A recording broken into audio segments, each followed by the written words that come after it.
श्री शिवाय नमस्तुभ्यम, श्री शिवाय नमस्तुभ्यम, श्री शिवाय नमस्तुभ्यम, श्री शिवाय नमस्तुभ्यम, श्री शिवाय नमस्तुभ्यम, श्री शिवाय नमस्तुभ्यम, श्री शिवाय नमस्तुभ्यम, श्री शिवाय नमस्तुभ्यम, श्री शिवाय नमस्तुभ्यम, श्री शिवाय नमस्तुभ्यम, श्री शिवाय नमस्तुभ्यम, श्री शिवाय नमस्तुभ्यम। मैं अपने भोलेनाथ का स्मरण करते हुए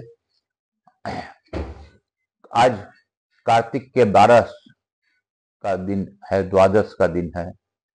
तो कार्तिक द्वादश के दिन मैं आपको कुछ एकादशी के भगवान के जगाने की विधि, कार्तिक व्रत का उद्यापन और अंतिम तिथियों के महिमा के साथ ग्रंथ का उपसंहार बताऊंगा कि किस प्रकार कार्तिक की महिमा है और किस प्रकार यह है, यह बताऊंगा। उससे पूर्व मैं प्रथम पूज्य देव गणपति गणेश जी महाराज का आह्वान करता हूं।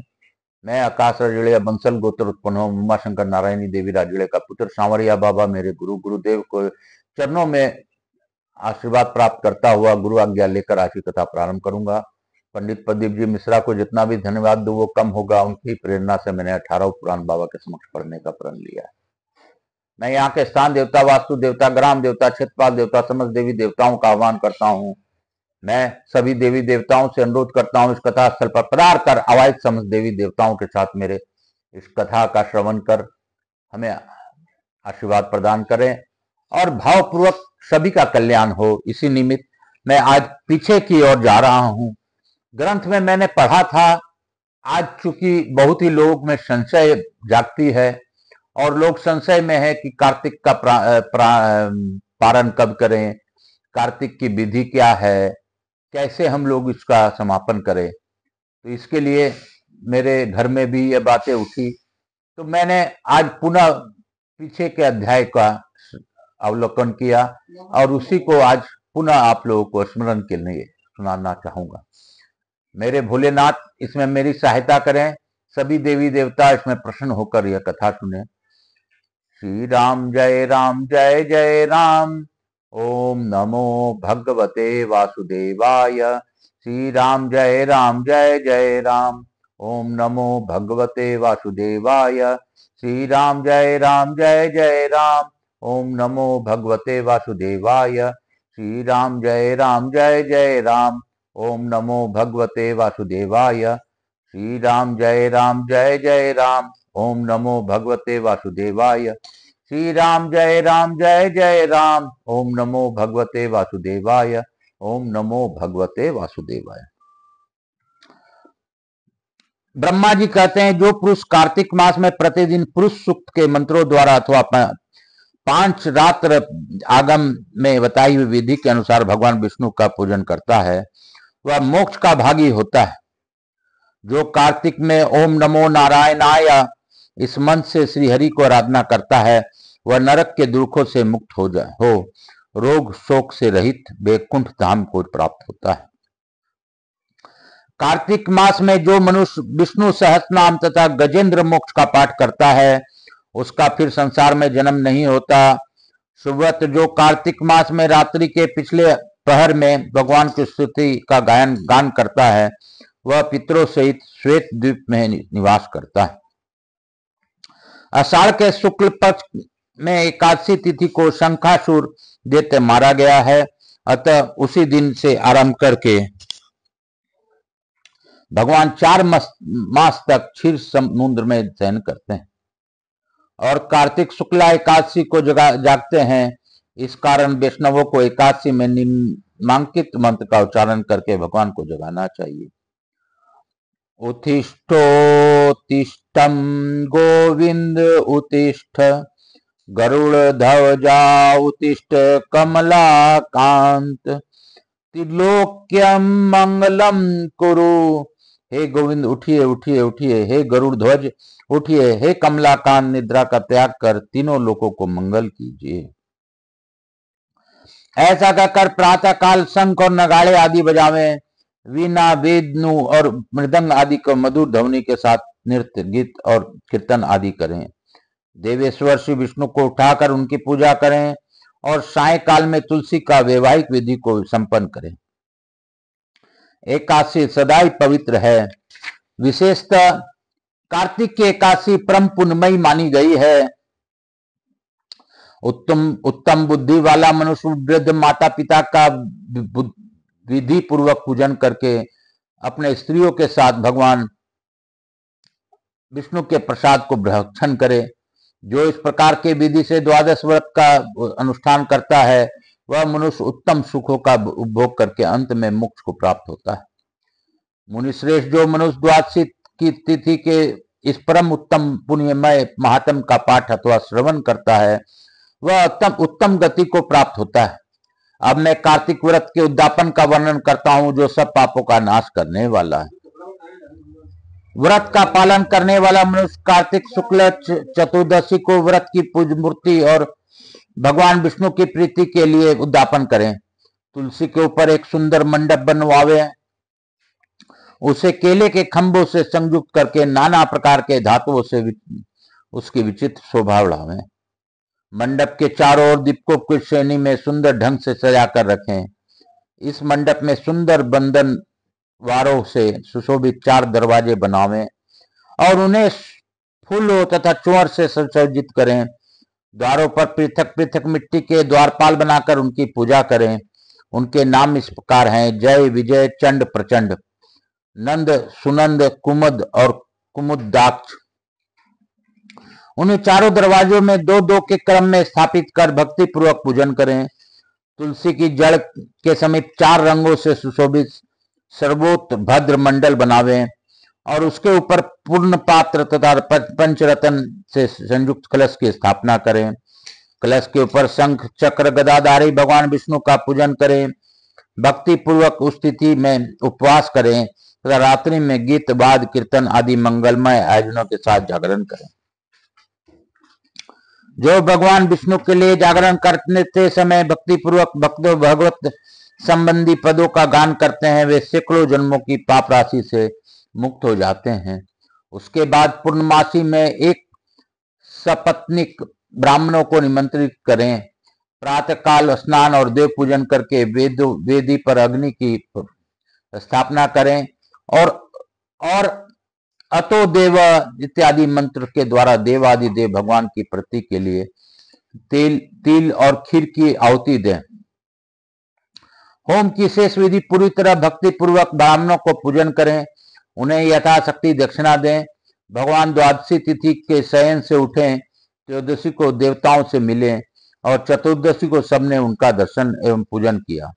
इसलिए इस तिथि में भगवान की पूजा करनी चाहिए। गुरु की आज्ञा से भगवान विष्णु को स्वर्णमयी प्रतिमा का पूजन करें। इस पूर्णिमा को पुष्कर तीर्थ की यात्रा श्रेष्ठ मानी गई है। नारद कार्तिक मास में इसी विधि का पालन करना चाहिए। जो इस प्रकार कार्तिक के व्रत का पालन करते हैं वे धन्य और पूजनीय हैं।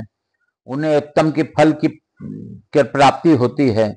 जो भगवान विष्णु के भक्ति में तत्पर हो कार्तिक में व्रत का पालन करते हैं उनके शरीर में स्थित सभी पाप तत्काल नष्ट हो जाते हैं। जो श्रद्धापूर्वक कार्तिक के उद्यापन का मातम सुनता है या सुनाता है वह भगवान विष्णु का सायुज्य प्राप्त करता है। भगवान विष्णु की पूजा में रात्रकालीन व्यापनी चतुर्दशी ग्रहण करनी चाहिए और अरुणोदय के समय भगवान शिव की पूजा करनी चाहिए। सायकाल काशी के पंचगंगा तीर्थ में स्नान करके भगवान बिंदु माधव की पूजा करें। पहले विष्णु कांची में स्नान करके भगवान अनंत सेन की पूजा करें। फिर रुद्र कांची में स्नान करके ओंकारेश्वर के अग्नि तीर्थ में नहाकर भगवान नारायण की रेतोदक में स्नान करके केदारेश्वर की प्रयाग में की यमुना में नहाकर भगवान वेणी माधव की और फिर गंगा में स्नान करके संगमेश्वर की पूजा करें। जो ऐसा करता है उसके सब प्रकार की संपत्ति अधीन हो जाती है। कार्तिक मास में शुक्ल पक्ष में जो अंतिम 3 पुण्यमयी तिथियां हैं वे त्रयोदशी, चतुर्दशी और पूर्णिमा कल्याण करने वाली मानी गई है। उनकी अति पुष्करणी संज्ञा है। वे सब पापों का नाश करने वाली है। जो पूरे कार्तिक मास में स्नान करता है वह इन्हीं तीनों तिथियों में स्नान करके पुण्य फल का भागी होता है। त्रयोदशी में समस्त वेद जाकर प्राणियों को पवित्र करते हैं। चतुर्दशी में यज्ञ और देवता सब जीवों को पावन बनाते हैं और पूर्णिमा में भगवान विष्णु से अधिष्ठित संपूर्ण श्रेष्ठ तीर्थ ब्रह्मघाती और शराबी आदि सब पापी प्राणियों को अशुद्ध करते हैं। जो गृहस्थ उक्त 3 तिथियों में ब्राह्मण कुटुंब को भोजन कराता है वह अपने समस्त पितरों का उद्धार करके परम पद को प्राप्त होता है। जो कार्तिक के अंतिम दिन 3 दिनों में गीता पाठ करता है उसे प्रतिदिन अश्वमेध यज्ञ का फल प्राप्त होता है। जो तीनों दिन विष्णु सहस्त्र नाम का पाठ करता है वह जल से कमल के पत्तों की भांति पापों से कभी लिप्त नहीं होता। वैसा करने वाला कुछ मनुष्य देवता और कुछ सिद्ध होते हैं। कार्तिक मास की अंतिम 3 तिथियों में सब पुण्यों का उदय होता है। उनमें भी पूर्णिमा का महत्व विशेष है। पूर्णिमा को प्रातः काल उठकर शौच स्नान आदि से निर्वृत्त हो समस्त नित्य कर्म की समाप्ति करके भगवान विष्णु का पूजन करें। बगीचे में अथवा घर पर भगवत भक्त पुरुष कार्तिक पूर्णिमा के दिन मंडप बनावें, उसे केले के खंभों से सुशोभित करें, उसमें आम के पल्वों को बंधनवार लगावें और ऊख के डंडे खड़े करके उस मंडप को सजावें। विचित्र वस्त्रों से मंडप को अलंकृत करके उसके भगवान विष्णु की पूजा करें। पवित्र, चतुर, शांत, ईर्ष्या रहित, साधु, दयालु, उत्तम वक्ता और श्रेष्ठ बुद्धि वाला पूर्णाज्ञ विद्वान वहां बैठकर पवित्र कथा कहे। पौराणिक विद्वान सब व्यास शासन पर बैठ जाए तब से लेकर उन प्रसंग की समाप्ति होने तक किसी को नमस्कार न करे। जहां दुष्ट मनुष्य भरे हुए हैं जो शूद्र और हिंसक प्राणियों से घिरा हुआ हो अथवा जहां जुए का अड्डा हो ऐसे स्थान में बुद्धिमान पुरुष पुण्य कथा न करे। जो शुद्ध और भक्ति से संयुक्त अन्य कार्यों की अभिलाषा न रखने वाले मौन, पवित्र एवं चतुर हो वे ही श्रोता पुण्य के भागी होते हैं। जो मनुष्य बिना भक्ति के तथा धम भाव लेकर पवित्र कथा को सुनते हैं उनकी पुण्य फल नहीं प्राप्त होता। मास के अंत में गंध, माल्य, वस्त्र, आभूषण तथा धन के द्वारा भक्ति पूर्वक पुराणिक विद्वान का पूजन करें। जो मनुष्य कल्याणमयी पुराण कथा को सुनाते हैं वे 100 कोटि कल्पों से अधिक काल तक ब्रह्मलोक में निवास करते हैं। जो पुराणिक विद्वान के बैठने के लिए कंबल, मृगचर्म, वस्त्र, चौकी अथवा पलंग देते हैं, जो पहनने के लिए कपड़े देते हैं वे ब्रह्मलोक में निवास करते हैं। यह कार्तिक मातम सब रोगों और संपूर्ण पापों का नाश करने वाला है। जो मनुष्य इस मातम को भक्ति पूर्वक पढ़ता है और जो सुनकर धारण करता है वे सब पापों से मुक्त हो भगवान विष्णु के लोक में जाता है। जिसकी बुद्धि खोटी हो तथा जो श्रद्धा से हीन हो ऐसे किसी भी मनुष्य का यह मातम नहीं सुनाना चाहिए।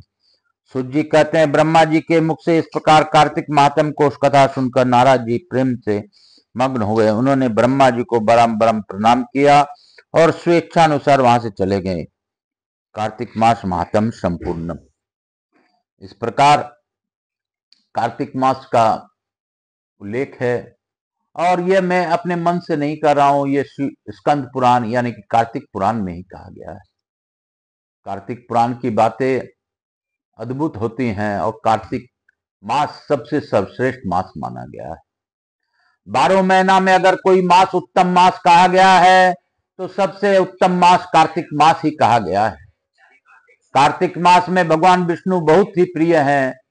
कार्तिक मास को भगवान विष्णु बहुत ही आनंद अवस्था में रहते हैं और कार्तिक मास ही उनका विवाह तुलसी जी के साथ होता है। तो कार्तिक मास का ही उद्यापन है और पूर्णिमा ही उसका उद्यापन की विधि है। दूसरे दिन से मार्गशीर्ष चालू हो जाता है, इसलिए कार्तिक मास में ही जो कार्य करते हैं वह क्षय है। जिसका क्षय नहीं होता और जिसको करने मात्र से मनुष्य उसके सभी फलों को प्राप्त करता है। तो हमें कार्तिक मास की पूर्णिमा को ही व्रत का पारण इत्यादि करना चाहिए। पूर्णिमा को ही श्रेष्ठ मानना चाहिए क्योंकि कार्तिक पूर्णिमा ही देव दीपावली है और कार्तिक पूर्णिमा के दिन सभी 33 कोटि देवी देवता हमारे समक्ष रहते हैं। कार्तिक पूर्णिमा ही एकमात्र ऐसा दिन है जिस दिन भगवान के इस अद्भुत संगम को, भगवान के भक्तों को देखने के लिए देवता भी उत्साहित रहते हैं। तो कार्तिक जैसा कोई पुण्य माह नहीं है और कार्तिक पूर्णिमा जैसा कोई तिथि नहीं है। यहां तक कि देव दीपावली भी कार्तिक पूर्णिमा को ही मनाया जाता है। इसलिए कार्तिक पूर्णिमा के दिन रात्रि में ज्यादा से ज्यादा दीपदान करें, अपने घरों में करें, जलाशयों में करें, और संभव हो तो ब्राह्मणों को अन्न दान करें। और भी संभव हो तो आप और भी दान, वस्त्र इत्यादि का दान कर सकते हैं। लेकिन अन्न दान का महत्व बहुत बड़ा दान है। अन्न दान महाकल्याण कहा गया है और इसी कथा के महात्म्य में यह भी बताया गया है कि अन्न दान से बड़ा दान कोई नहीं। गौदान भी सर्वश्रेष्ठ है, लेकिन उससे भी बड़ा दान अन्न दान को ही बताया गया है कि जो गौदान ना कर सके वह कम से कम अन्न दान जरूर करे। काल हर दुख हर दारी धरा कष्ट हर, हर हर महादेव। इसी अध्याय के साथ आज की कथा हम लोग यहीं पे विराम देंगे, क्योंकि बाबा ने मुझे ऐसा महसूस कराया कि आज हमें कार्तिक पूर्णिमा के बारे में ही बताना चाहिए। मैंने उसी को आज लक्ष्य मानकर वही कथा किया हूं, और आज आप लोग के कल्याण के निमित्त सभी का कल्याण हो, इसी भाव के साथ यह कथा मैंने रखी है बाबा के चरणों में।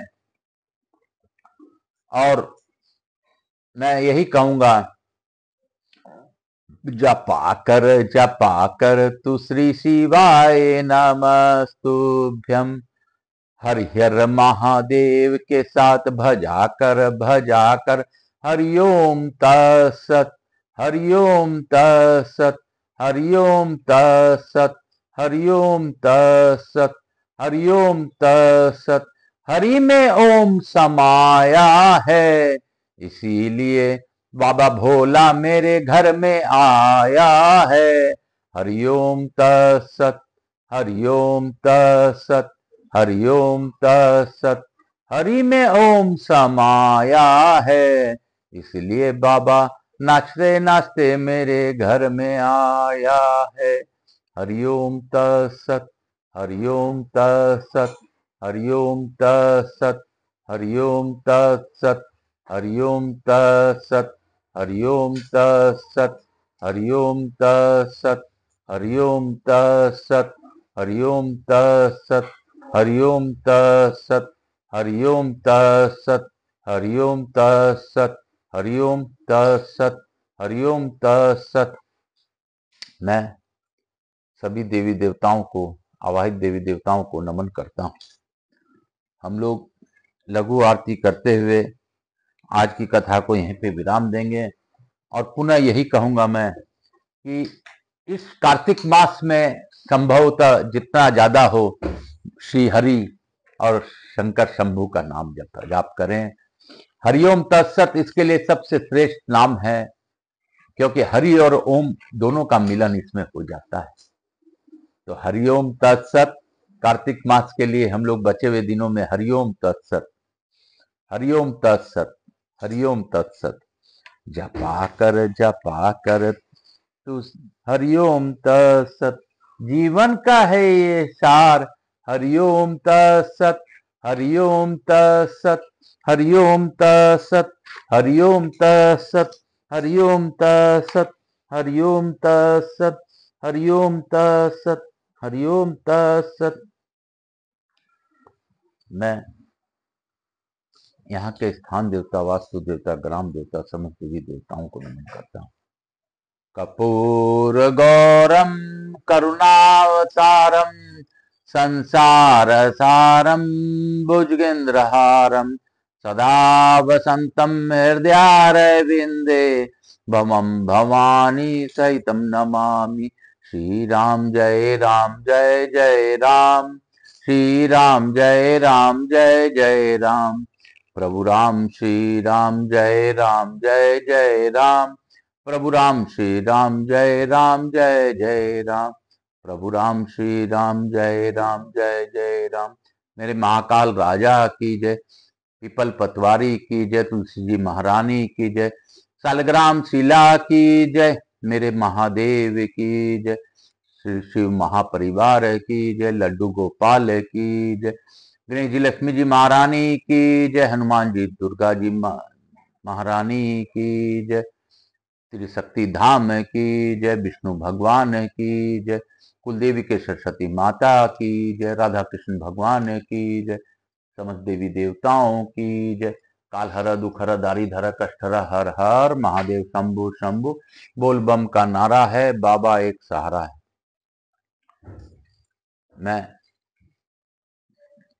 आप सबों को वंदन करते हुए प्रताप पूज्य देव गणपति गणेश जी महाराज, लक्ष्मी जी महाराज, रिद्धि सिद्धि शुभ लाभ कुबेर जी महाराज से अनुरोध करता हूं कि आप हमारे पूर्वजों को आशीर्वाद देकर और हम सभी लोगों पर अपनी अखंड कृपा बनाते हुए हमारे यहाँ चिरकाल तक विराजमान रहें। और अवैध समस्त देवी देवताओं से अनुरोध करता हूं कि इस कथा का श्रवण का लाभ सभी को प्रदान करते हुए अपने स्थान को गमन करें, पुनः बुलाने पर पधार का आशीर्वाद दें। मैं भोलेनाथ मैया पार्वती से यही कहूंगा कि चाहे मेरा जो भी हो, मैं तो बस आपका बच्चा हूं। मैं कष्ट से जूझता रहा हूं और जूझ रहा हूं, लेकिन मैं मेरी माता श्री का देहांत के बाद से ही जूझ रहा हूं। आप देख रहे हैं, आप जानते हैं महादेव, और किस प्रकार मैं जूझता आ रहा हूं, लेकिन मैं फिर भी मुस्कुराता रहता हूं क्योंकि आप मेरे साथ हैं। काल हर दुख हर दारी धर कष्ट हर, हर हर महादेव शंभु शंभु। बोल बम का नारा है, बाबा एक सहारा। हे बाबा, आप सभी लोग को आशीर्वाद प्रदान कर अपने स्थान को गमन करें और हमें वहीं से दया दृष्टि बनाए रखें। काल हर दुख हर दारी धर कष्ट हर, हर हर